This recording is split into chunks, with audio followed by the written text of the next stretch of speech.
Welcome back to another spiritual blog with the Courageous Sage. Today I'd like to talk to you all about health and how to eat healthy. So let's just start with a quick breath in.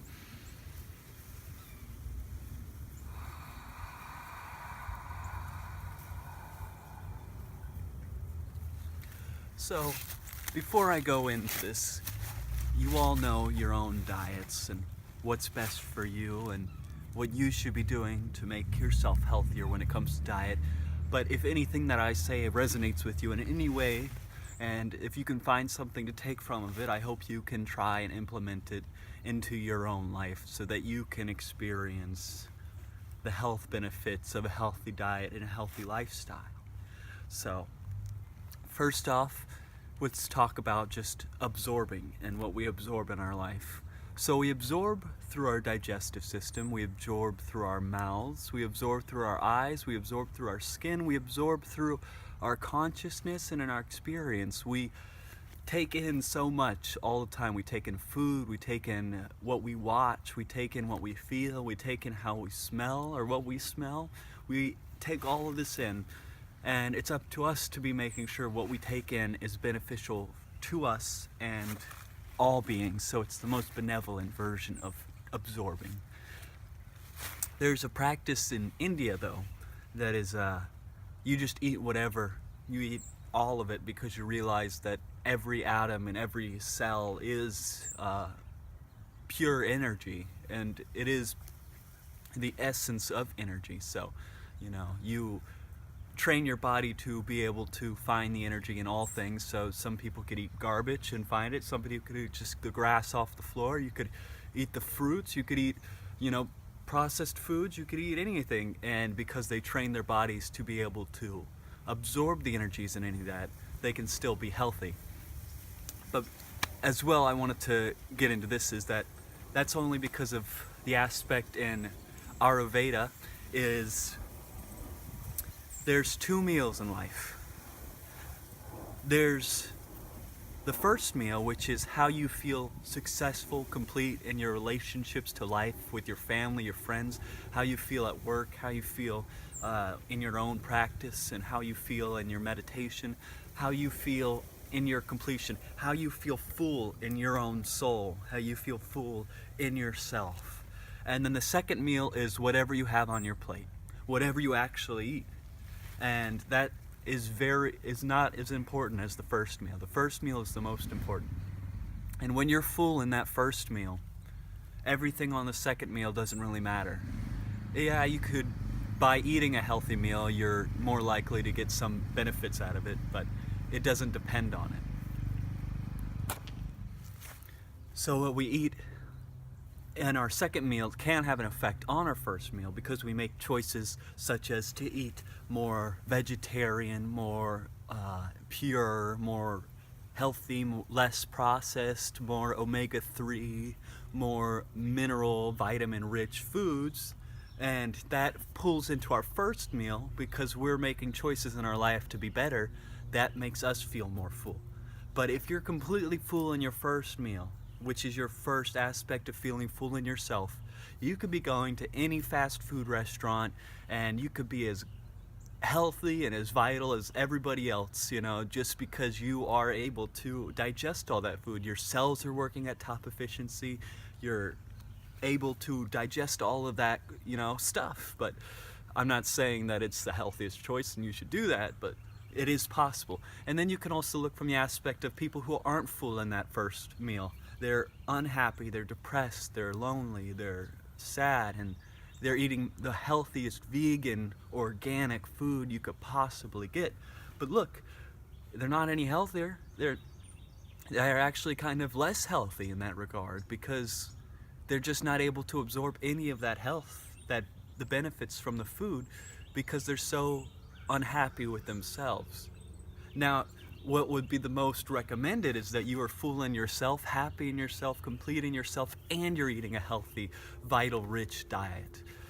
That's the best, to cut processed food out of your diet completely would probably be the best. But not to say that, you know, everything in moderation. You can still have sweets, you can still have candies, you can still have sugar when you want it, you can still have those chips or that salsa or whatever you want to have, but just have it in moderation, you know.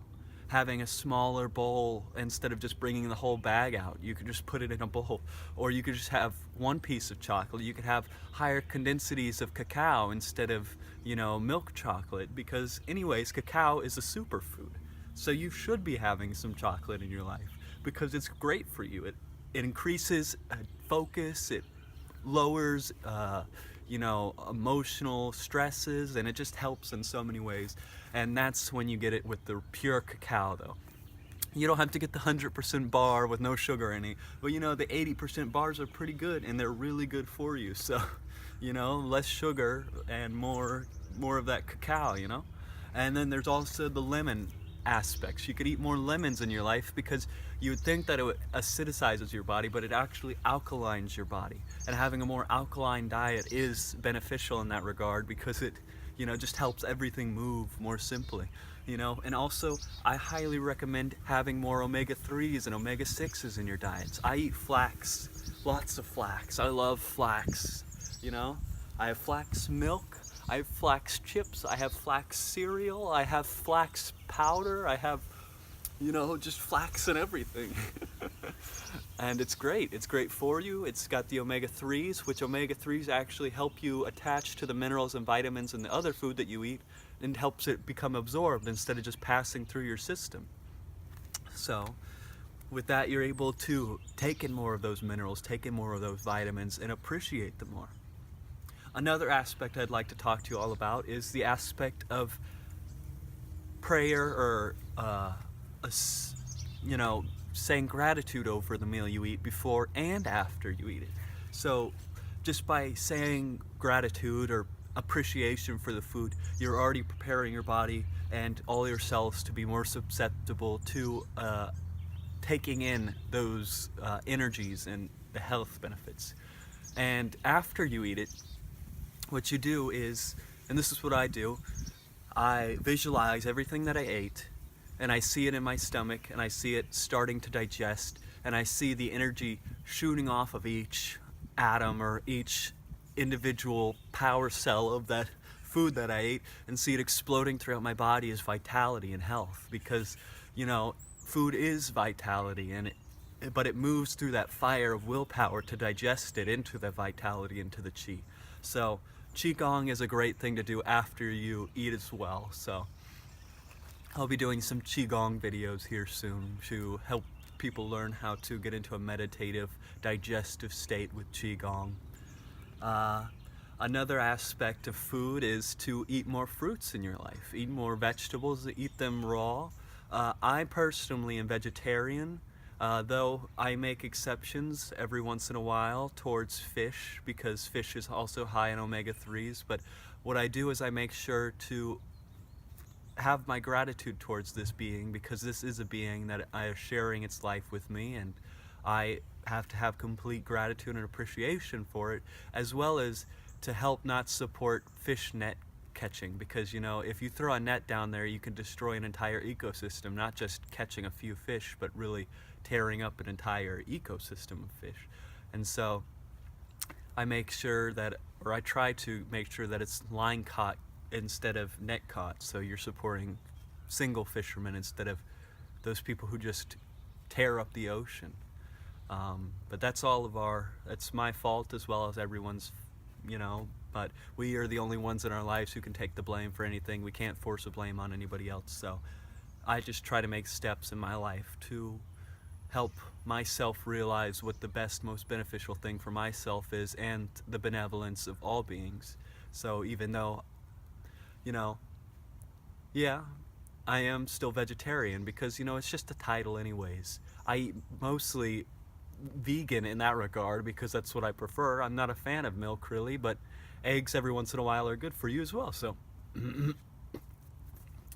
though it's up to you to decide what your diet should be and what you should eat in your life, but making conscious choices in your health, being aware of what you put into your body, being aware of the chemicals and processes that it took to be able to get to that point to your plate, and being aware of how it was cooked and being aware of the intentions that were put on the food when it was being made, making sure to have the highest intentions, highest gratitude towards this meal you're about to eat, and absolute appreciation with every bite that you can actually experience the pure abundance that is being shared with you in every bite of that food. So the more you connect to this realization of awareness of conscious eating, the more you get into a state of higher vitality, healthier choices, better aspects of life force energy. You'll see your chi and aura more. You'll feel youthful, you'll feel relaxed, you'll feel calm.